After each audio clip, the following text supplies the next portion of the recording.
Moin, ihr wunderbare Menschen des Interwebs. Ich begrüße euch ganz herzlich zurück zu meinem Let's Play von The Great Ace-Attorney Chronicles. Es geht weiter mit der Zeugenaussage The Witnesses Account. Wir werden uns einmal anhören, was die drei Zeugen gesehen haben und gehört haben. Und dann gucken wir mal, was dabei alles rauskommt. We saw the whole thing from start to finish. We did everything from the moment they went in the building.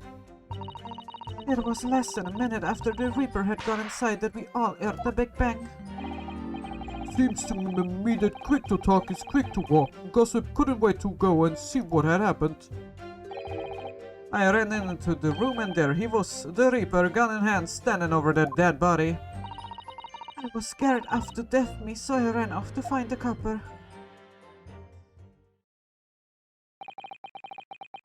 If these witnesses were there the whole day and saw everything, who did they see going inside the building? Only the victim, Inspector Gregson, and the accused, Barak von Zieks. I've seen pictures of this Reaper in the paper. I know what he looks like. And just between us, folk love stories like this, I've made myself a titty some already. But wait, the room was just one of several flats in the building. Someone from another flat could have done it. All those flats on Fresno Street are unoccupied. Of course they are small, damp, dirty, and expensive to boot. The room in which the inspector was found is the only property in the building that's currently leased. And we know the leaseholder's name, don't we? It's Hugh Bone. The testimony the court has just heard would appear to leave little room for doubt. It's becoming increasingly difficult to see how anyone other than the defendant could have committed the crime.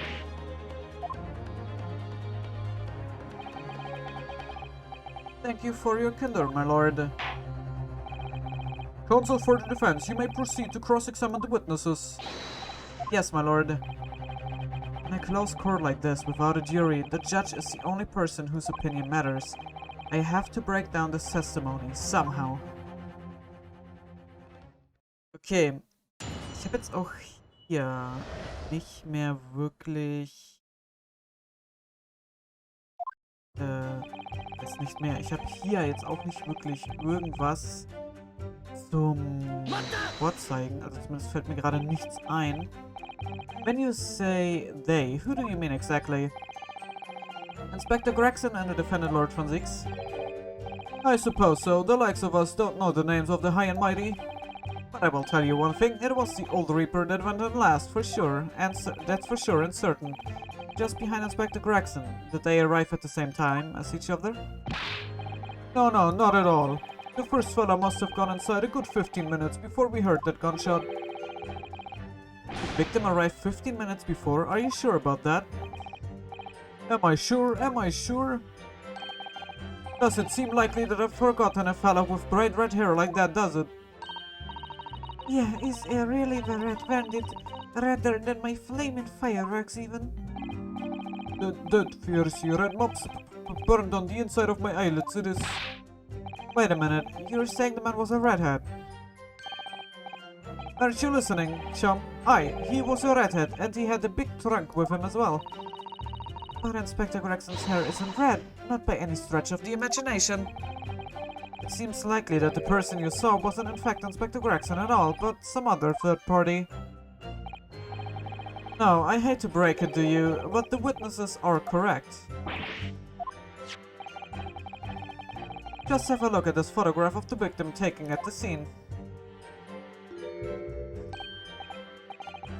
Yes, that's Inspector Gregson, alright. And the red hairpiece. Of course, we saw one on the floor when we investigated the scene, didn't we? I still refuse to believe Inspector Gregson wore a hairpiece, though. So then why on earth would he have been wearing something like that? The color does seem to suit the man, one might say. The photograph will be submitted as evidence, please, counsel. Okay. Gucken wir uns auch gleich einmal an. And what became of the trunk that the red-headed victim was supposedly carrying? I was informed that no trunk was found at the scene. So it just disappeared.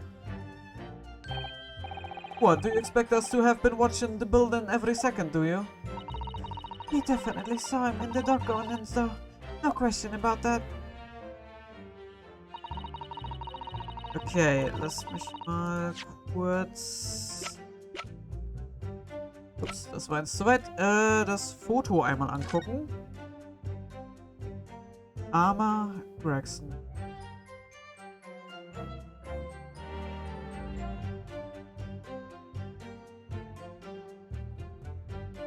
Okay. Ist auf Anhieb nichts Auffälliges gewesen, fürs Erste zumindest. It was less than a minute after the Reaper got inside that we all heard a big bang. By which presumably you mean the gunshot. We sell these little things, don't I? How would I know what a gunshot sounds like? But I've always thought it probably sounds a bit like this, doesn't it? And you say that you heard the noise almost as soon as you saw the defendant here enter the building? That's right, it was almost straight away. Bang, it went just like that. Well, he's the Reaper, isn't he? It's what the French call a... Yep. And when the Reaper's around, people are going underground. I mean, that's what he does, isn't it? I think we get the message. The Reaper couldn't allow the Inspector to live after he discovered his secret hideout. There can be no clearer motive for the crime. Yes, it's certainly an eminently credible motive. Great.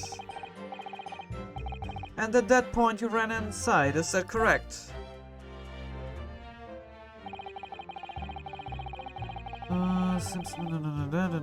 Okay, die Aussage finde ich jetzt nicht so wichtig. I ran into the room and there he was, the Reaper, gun in hand, standing over the dead body. So then you were the first person to arrive on the scene, is that right? That I was. Kicked the door open like a professional I did and yelled out, "What's going on? Going off here?" Lord Van Zieks claims all he heard was a man screaming though. And was it dark inside the room? No, not dark at all. There were candles burning on the wall. Really? And there was a fella collapsed on the floor. Just between us, it's the first thing I noticed when I got inside. I see. Even though Lord Van Zieks claims not to have seen any such lights on the wall. The next thing I noticed was someone standing right beside the body. He accused Barak Van Zieks. That's right, the pale-faced Reaper himself. I was a little shocked, I won't deny it, but I'm no lily-livered coward. I stood my ground and gave that Reaper a cold, hard stare myself.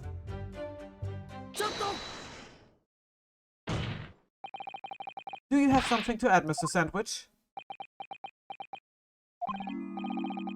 There's really nothing to me. Empty in the head I am, just 2 slices with no middle.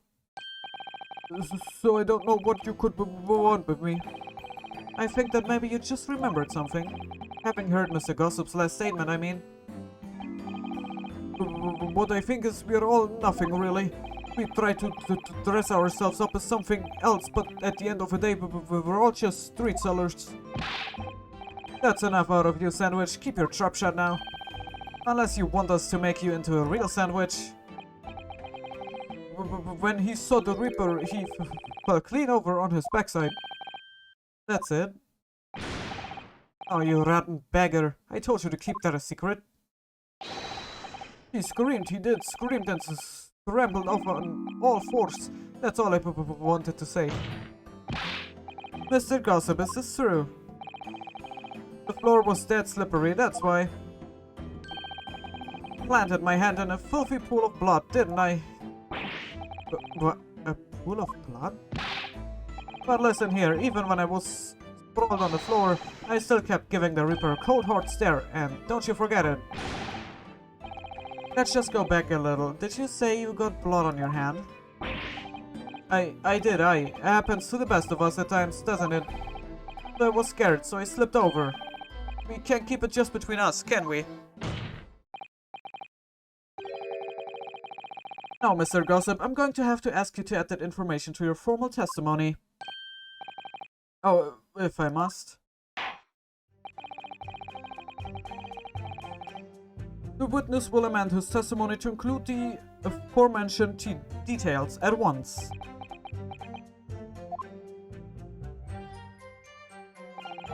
Okay, I slipped over and got blood on my hands, so I quickly wiped it off on the floor.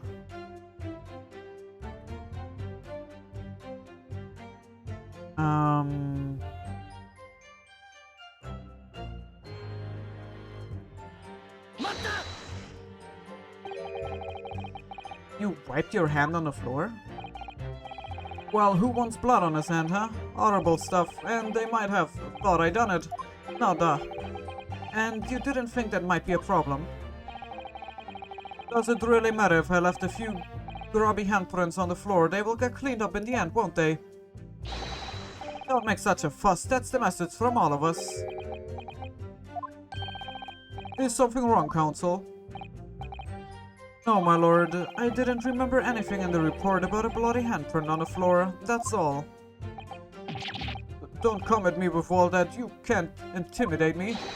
I know what I did, I wiped it off, on the floor, the blood. I wonder, could that be what happened? Mr. Naruhodo, I don't have all the answers yet, but I think we may have just uncovered a vital clue. I was scared of the death of me, so I ran off to find a copper. Okay, das ist auch nicht wichtig. Also Aussage 4 ist ausschlaggebend. Ah, ich wollte zurückdrücken. If I can't find any holes in this testimony, I'm afraid the judge will give a ruling of guilty, Mr. Naruhodo. The truth is, though, their combined testimony is fairly damning. Unfortunately, there don't seem to be any obvious problems with their statements, do there? Still, if Lord Fonseca really is innocent, then I'm almost certain that we will find something in there that doesn't quite add up. You don't think that one of these three could be the true culprit, do you? I don't know, but what I do know is that there's more to this case that has yet to be brought to light. Okay, also, Nummer 4. Nummer 4. So, I slipped over and got blood on my hand, so I quickly wiped it off on the floor. So.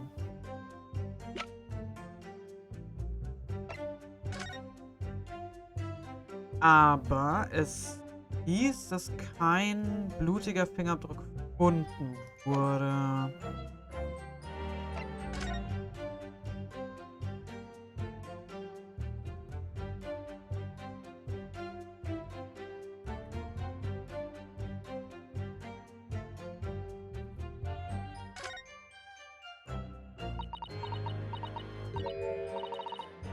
What's this?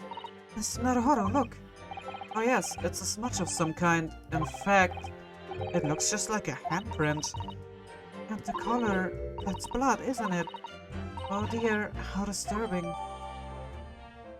Okay, there's a bloody handprint on the backside. Ja, okay, also hat er seine... Aber... Hä?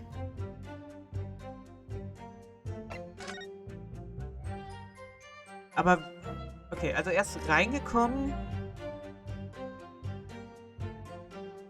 Aber dann muss das... Dann muss aber das Board woanders gestanden haben. Das Noticeboard muss woanders gestanden haben. Und das Noticeboard war jetzt auch mein einziger Anhaltspunkt, den ich hatte für den Handabdruck. So, I slipped over and got blood on my hand, so I quickly wiped it off on the floor. Also muss das Noticeboard auf dem Boden gelegen haben.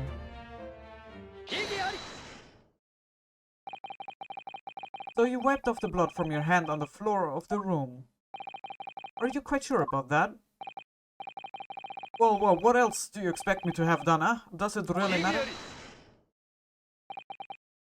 The police found no such handprint on the floor during their investigations. What exactly is the defense asserting? If you listen, you will find out, Prosecutor Sogi. Certainly, there was no bloody handprint found on the floor. What are you trying to say? There was a handprint in blood left very clearly at the scene. On the back of this notice board.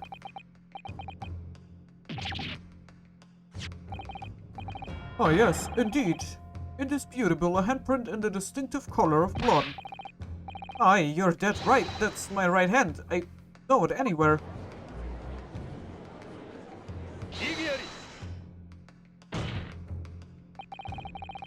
The witness very definitely testified that he wiped his hand on the floor.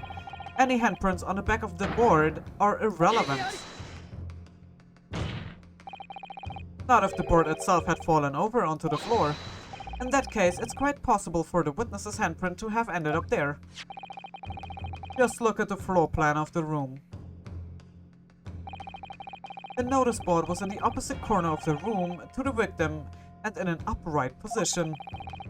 Even if it had somehow been toppled and was lying on the floor at the time, it would have been a considerably distance from the body.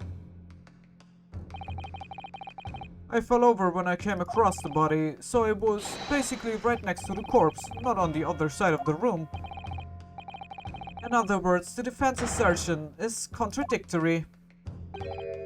Yes, it is. There's a very definitive contradiction here. Defined contradiction here, for which there must be a reason. I take it that you've formulated a proper hypothesis, counsel.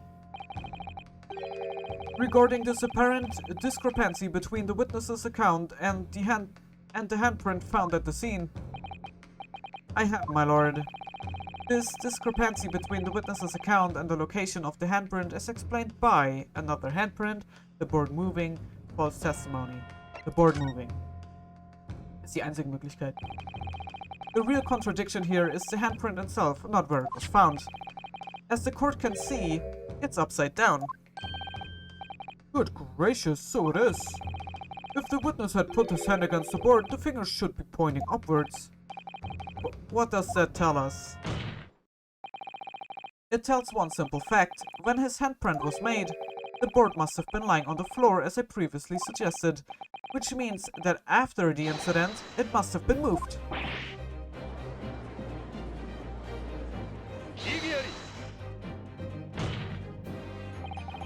You're claiming that somebody moved the notice board after the shooting?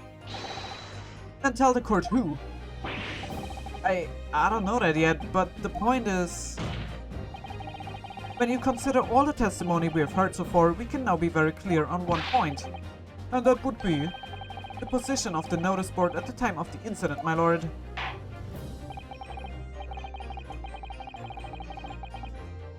So, counsel, I must ask you to clarify your assertion for the court.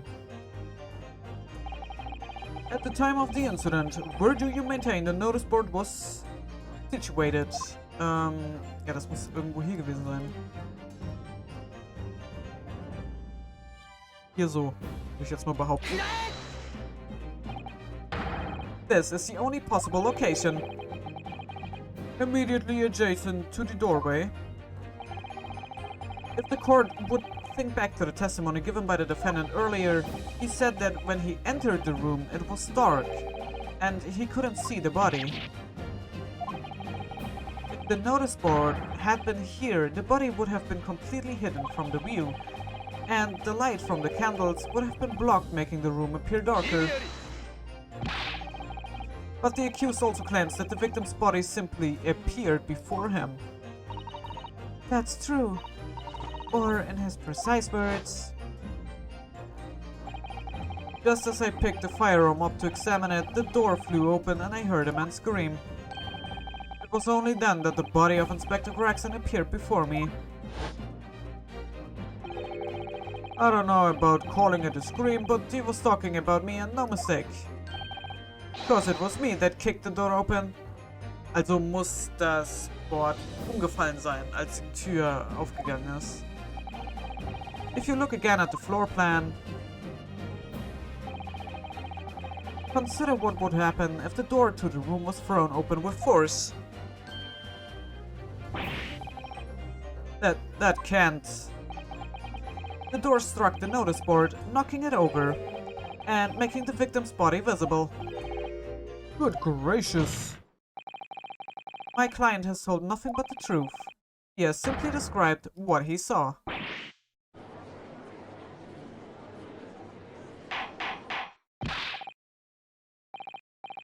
Counsel, how has this not come to light before now? After the incident, somebody must have righted the board and moved it into the position where the police, myself, and my colleague saw it when investigating the room. Witness, what have you to say for yourself? What, me, my lord? You and your fellows were there at the scene before anybody else. It goes without saying that you must know something about the position of the notice board. The witnesses in the stand will testify again. You will each explain exactly what you did upon arriving at the scene of the crime. Stop looking over your glasses at me, I get the message.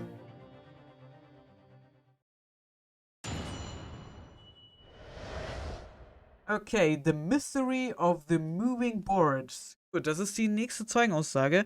Ich bin mir jetzt auch noch nicht so 100% sicher, wie sich das Notice Board bewegt haben soll, wenn jetzt keiner von den dreien da rumgepfuscht hat. Deswegen bin ich mal sehr gespannt, was die drei da jetzt zu sagen haben darüber und ob einer von den dreien dann eben einfach das Ganze umgestellt hat. Müssen wir mal gucken. Aber mit dieser Aussage geht es im nächsten Part weiter. Ich bedanke mich ganz herzlich fürs Zusehen. Hoffe, ihr hattet Spaß. Und wenn ihr mögt, sehen wir uns sehr, sehr gerne im nächsten Part wieder. Bis dahin. Ciao.